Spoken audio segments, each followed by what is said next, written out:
Vinoth Ramachandra, Karin Ramachandra, welcome to Aotearoa, New Zealand.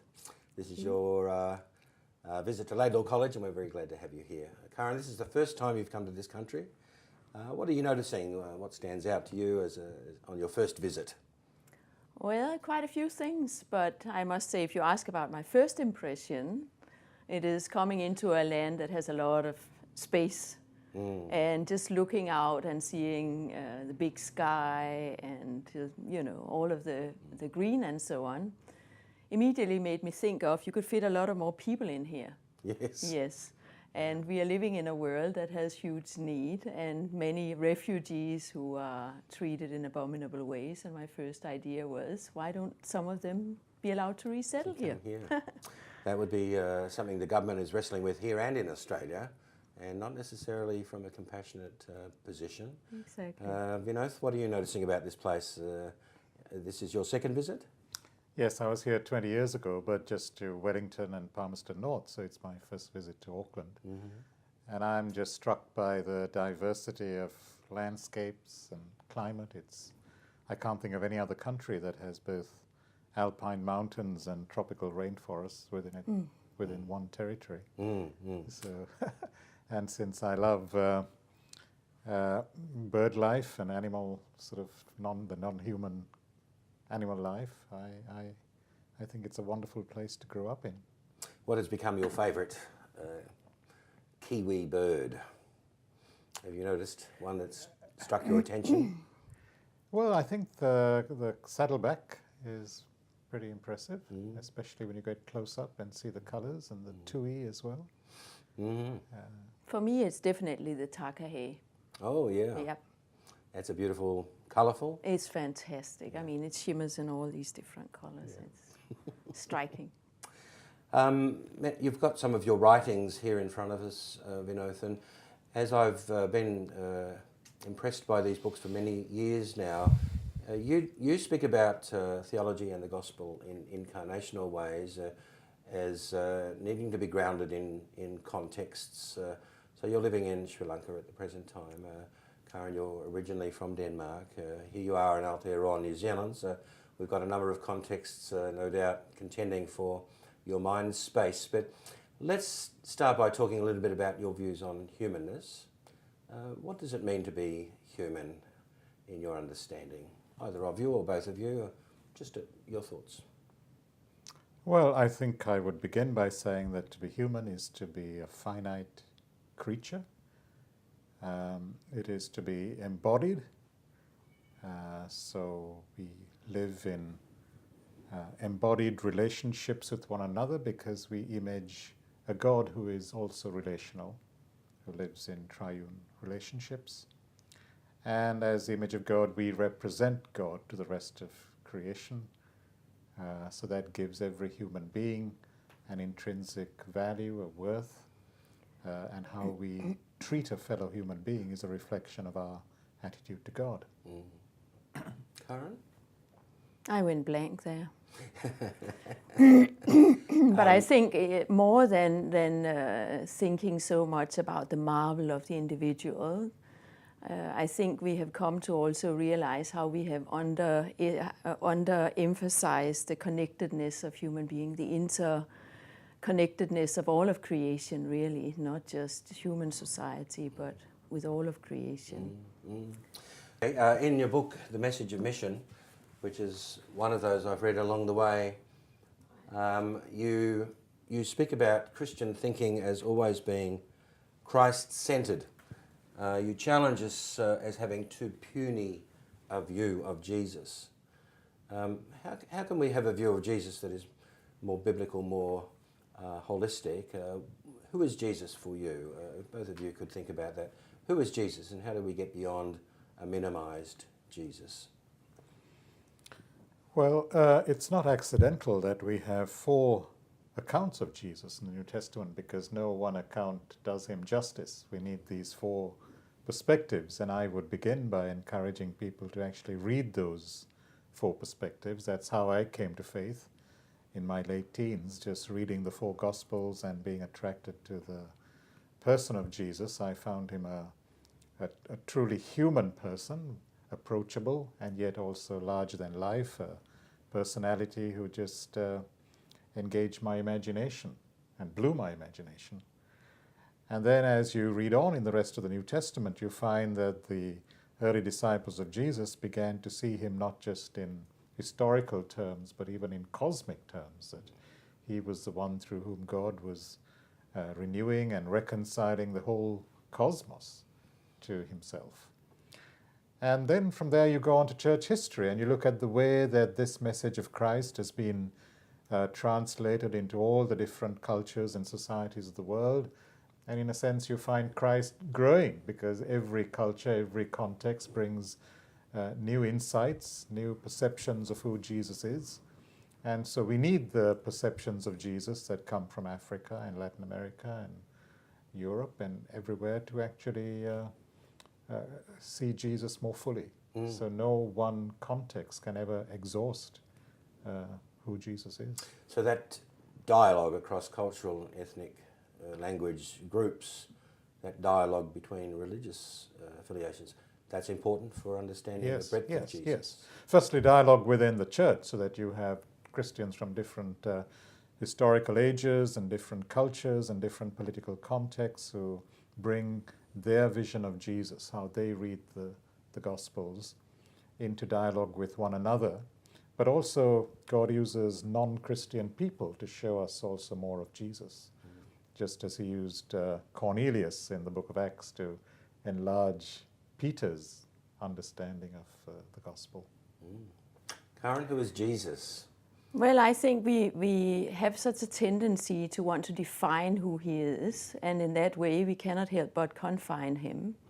And we have to see things completely turned upside down from that type of understanding, and understand that Jesus is the one who defines us, and that's very clear in the biblical account. That's nice. Karen, part of the journey of your life, as I understand it, has been a pursuit of freedom. And again, in the Message of Mission, Vinoth, you write about how freedom is transformed by knowing Jesus, and the example of Jesus gives us a whole new understanding of freedom. Can we talk about freedom for a little while? What does it mean to be free in the light of what Jesus has done? Karen first, and then perhaps Vinoth. Right. Well, I mean, when I first became a Christian, I thought that was the end of my freedom, and I felt very confined. I felt like the space, I felt strangled, like it was a sort of a death for me, because freedom had been so important in my life. Freedom meaning being able to do whatever I wanted to do. But now that I am older and have been a Christian for many, many years, I'm really finding an amazing freedom in Jesus. That they are, I don't know, it must be something to do with God's grace. It must be to do with that there's space to be human with God. And I don't feel that restraint anymore. I don't feel in a stranglehold by being a Christian. I feel the total opposite, like real freedom. Real freedom. Vinoth, what is freedom for you in Christ? Well, there's a famous saying, I can't remember who first said it, but it says, to serve you is perfect freedom. And I think that's the paradox of the gospel, that we have been created in such a way that it's only in loving and serving God, which implies loving and serving other human beings, that we really discover ourselves, and we are liberated from the stranglehold of self-centeredness. Also, I think the way that the gospel presents freedom or salvation is very different to what you find in other religious faith traditions, where often it's release or freedom from the entanglements of this world, leaving this world to find one's freedom or peace in another kind of existence.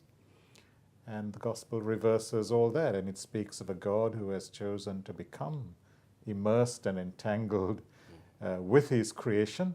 And so the closer we get to God, the more immersed and entangled we become in his world. And so salvation or freedom is presented not as an escape from the world, but the transformation of this world to become everything that God intended it to be. And the liberation, I guess, of the world in Romans 8. Yes. So you've written a lot about hope and new creation in your works. you see the gospel as having creational breadth as well as individual and social breadth? Yes, so you can't separate creation from redemption, because redemption is the renewing and reconciliation of creation. And creation came into being in order to become the new creation that we glimpse in passages like Revelation 21 and 22, where all the products of human labor, all our human creativity, actually is there redeemed and redirected to the worship of God. And Karin, you've talked a little bit with us about a theology of suffering. I'm a great fan of Les Miserables, and in the first song, I think, in the musical, one of the convicts says, "I've done no wrong, sweet Jesus, hear my prayer." The response is, look down, sweet Jesus doesn't care." Many people don't think God cares about poverty, injustice, and does nothing in the face of the tragic and the unexplainable.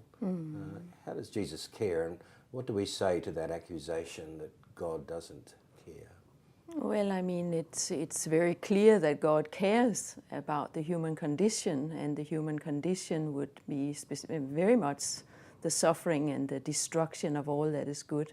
And you see that in the death of Jesus, that God proves himself in the death of Jesus. And for any one of us, as we are going through times of suffering, as we are witnessing a world that is broken, God is right there. That is where God is. God is not removed. He is in the situation together with the people, and in a certain sense, a victim of an evil world, as we saw in the cross of Jesus also. But also I think it's very important to remember that this is not, the present condition of the world is not a place where God's will is happening. This is a place where we are praying that God's kingdom will come and his will be done, because God's will is not happening most of the time. We are crying out for his kingdom, for his will. And that means that nobody has to try and find their explanation of suffering in why is God doing this to me, as the answer to why is God doing this to me, or why is God ignoring me. And one writer, a theologian who is also a philosopher, Nicholas Walterstorff, says at one point, of course, I can't remember exactly how he put it, but something along the line of that God's glory is actually the tears that he cries over human suffering. That his glory, we many times think of his glory as high and exalted and powerful, and instead he's considering whether God's glory may be that he actually has that ability and that longing to enter into our suffering and be with us. John 12 comes to mind. Jesus lifted up on the cross in John as Jesus glorified.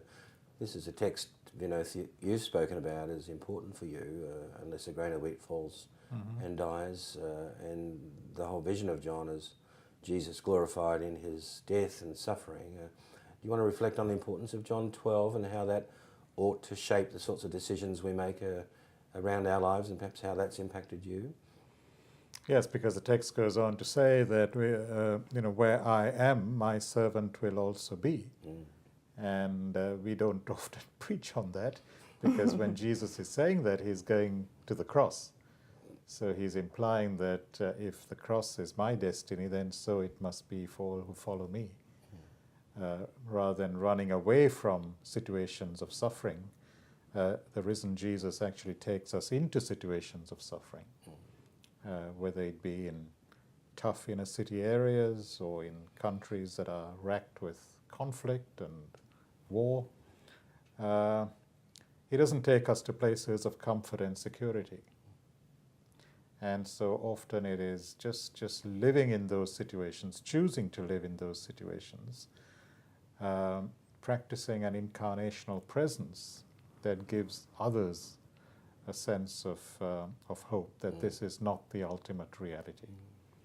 And so even if we are not able to do something in these situations of hopelessness, I think just being there, identifying with suffering people who have nowhere else to go often, is witnessing to the God of Jesus Christ. And you've lived in some very difficult challenging situations. You've talked about India, Delhi, at times in Thailand, in Sri Lanka itself, where there's been military action, civil war and conflict for many years, and violence and injustice. Can you talk about how that's impacted your lives, any one of those situations really, but you've seen some horrendous things and chosen to continue living in Colombo. How has that impacted your theology of suffering? Karen, do you want to speak to that? I mean, one of the things that we both firmly believe is that when it talks in the Beatitudes about being peacemakers, that is not that we love to have peace and we love to be in a place of peace, but if you want to be a peacemaker, you have to be where there is a need for a peacemaker. And so you have to go into trouble situation rather than run away from trouble situations. So we don't find that it is something extraordinary to seek out a place that is not at peace but is at war. We think that that is actually the calling of the church.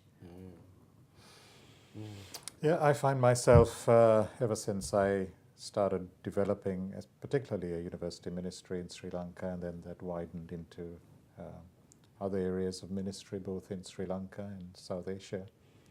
I find myself emphasizing the doctrines of incarnation and also of reconciliation. And incarnation is not something we just preach, but we have to live it, embracing the sufferings of others. And reconciliation is the heart of the gospel message, that Christ breaks down divisions and barriers between God and us and between us and each other, and also with the non-human creation. So I've come to recover, if you like, a holistic understanding of what the gospel is all about, that it has to do not just with our relationship with God, but a relationship with all of humanity and all of reality. And the church that does not demonstrate that visible oneness and is engaged in ministries of reconciliation is actually betraying the gospel. So that's become a basic conviction for me. Vinoth, your book, Subverting Global Myths, has been a very significant book, I think, and influential for me. What are some of the global myths that continue to hold people captive, against which the gospel contends for imagination and allegiance in our time? What are some of those global myths that you would want us to understand and challenge? Well, in the book I look at myths like the myth of religious violence, not that violence is not present and embodied in many religious traditions and communities, including Christianity, but rather this popular myth that the more secular a country becomes, the less violent it then is, and the way to actually work for peace is to remove religious claims from the public square. So I expose that myth because some of the worst violence in the last 100 years have been committed by agents of militant, aggressive secularisms, whether fascism or communism or, and it's religious people who've often borne the brunt of that violence. A related myth is that, for example, religions form single monolithic communities. So there is something called Islam, and that Islam is inherently violent. And I show that within Islam there are deep divisions and differences, and that often the people who've suffered the most from the aggressive, militant, sort of jihadist Islam are not Christians or Hindus, but Muslims themselves. And so this myth that somehow there is a monolithic Islam that's arraigned against a monolithic, peace-loving, democratic, human rights respecting West, that myth has to be sabotaged. And the West, despite all its rhetoric about human rights, never really practices human rights. Always national interest trumps human rights. So that's again another myth that I expose. The rhetoric and the actual reality, the way that Western nations practice human rights in relation to other countries. And we mentioned refugees, for example. That's another example where human rights are not respected and national interests come first. Then there are myths like, the opposition between science and Christian faith, that somehow if you really go into science as your career, then you will have to somehow privatize your Christian faith because the two are incompatible, so you end up living a dualistic life. And I show how the scientific enterprise itself is based on certain faith assumptions, and those faith assumptions make best sense within a Christian worldview or a Christian understanding of the world. And that historically the Christian faith has made enormous contributions to the development of modern experimental science. Karin, how can the gospel subvert global myths such as the ones Vinoth has just mentioned? How can the gospel, what does the church need to do? These are big stories which govern imagination and prompted by media and world newspapers and so forth and big business. How does the gospel begin to become subversive? I think that we as a church are not working very hard on having a vision of the kingdom of God. We are so overwhelmed by the realities that face us that we think, that we can't really make any difference. And so we are thinking very pragmatically rather than holding the two realities, or the reality of the present society and a vision of the kingdom of God together. We are overwhelmed by the present society vision. And I think that one way of overcoming it is to start living in a different way. It's not just the thing of having a different vision, but start to act on that vision in small ways. I know that if you want to have a practical example, we are not always so happy about saying, oh, I'm doing this beautiful thing and I just want you to know about it. But I have noticed that one thing that I have seen is that when I interact with street people in Colombo, people think I'm crazy. Because, for example, a morning I'm out for my morning bike ride and I come back and there are two prostitutes who live in the area, and they are not rich prostitutes, they're very, very poor women. And as I'm coming, I see one of the prostitutes kind of trying to think whether she can have eye contact with me. And so I look her straight in the face and say hi. And then she says, "Can I use your bicycle?" And I said, "Of course you can." And she was so excited. She was coming down full speed of the hill, short dress and bare feet and everything, and cheap earrings flying to the back. And I was so excited about it. I was so happy that she could at least have a little bit of joy in this miserable life that she has. And then I saw this man that I know very well and who's a very good friend of mine, and I saw him looking at me like, "Don't you know what you're doing? Why are you interacting with these kind of people, letting her sit on your bicycle?" And actually almost scolding me when I walked in with my bicycle afterwards. And I think that is a natural thing to do for somebody who believes that all people are created in the image of God. We are all the same. And I should feel ashamed that I am so rich in comparison to somebody who has to go out into the street at night and sell her body. I should feel ashamed, not her. Vinoth, you've written a small booklet called The Scandal of Jesus, available through IVP, I think. What Karin's talking about is scandalous in some people's eyes. Jesus was scandalous. What did he do? What practices do you think of that Jesus practiced which was scandalous? Apart from the cross as a scandal.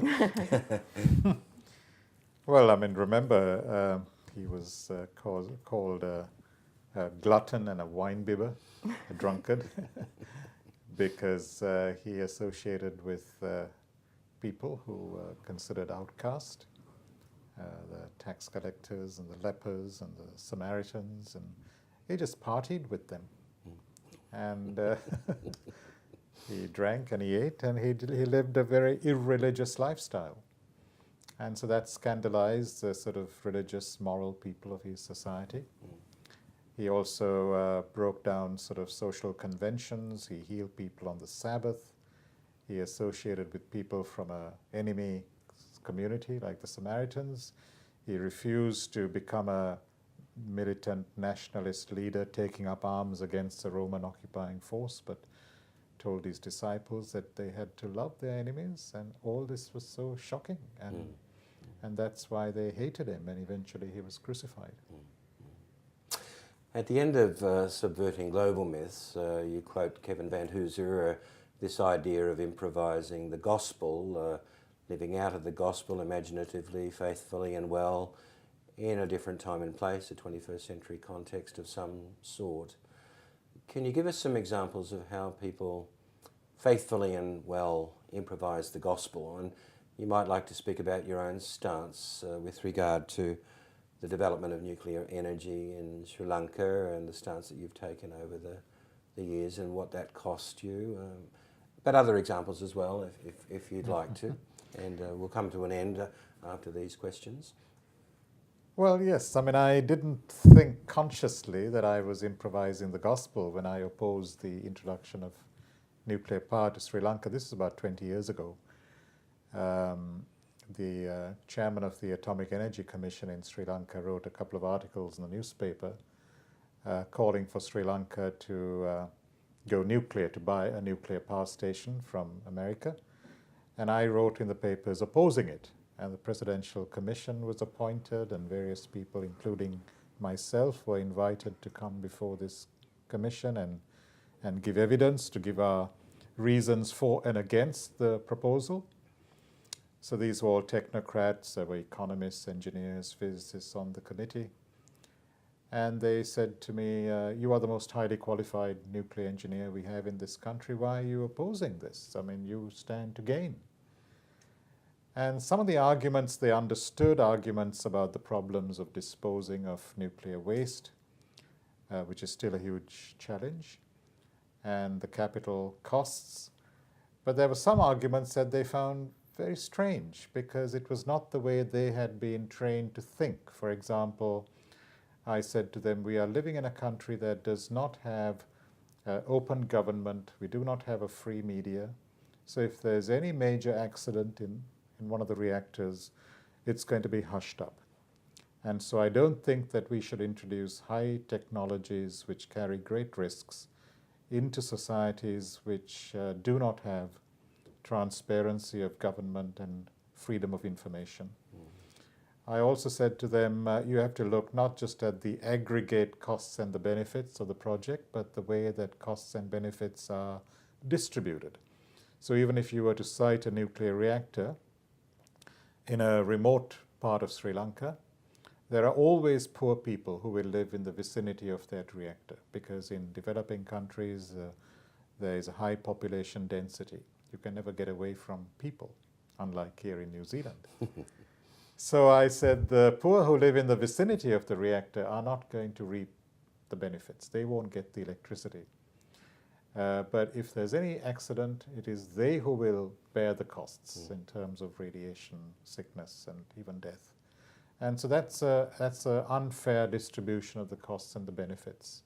So we need certain other physical and economic structures first to be put in place before we develop nuclear power. So that's the way I argued, and I guess, yes, it does come out of a gospel vision that God looks at life from the underside through the perspective of the outcast, the downtrodden. That's a cross-centered perspective on human history, which I guess has become part of my way of seeing things. But I wasn't consciously thinking I'm going to witness to the gospel. That's why it's improvising. Yeah, right. It's good, isn't it? I mean, that's a way of seeing the world through gospel eyes. Karin, do you want to add any story or example? Well, the thing is that we have beautiful stories to tell about friends of ours back home. But we can't tell them because they are a bit sensitive. And so that is why we end up talking about ourselves, because of course we know our own context best. But there are so many things that we can do because our job is huge as Christians. And so at the other day I was shopping and I realized you could only get aluminum cans and plastic bottles and in the supermarket, and there was no way to dispose of them responsibly. Thinking about these going out into a landfill just was painful for me. Tried to get glass bottles, couldn't get them. So I have written to all of the newspapers a letter and gotten published in some of the newspapers and written some of the main heads of corporations. We have 3 retail corporations, 3 main ones in Sri Lanka, written their heads and so on, and talked to them about it and encouraged them. So just thinking, well, what can they do?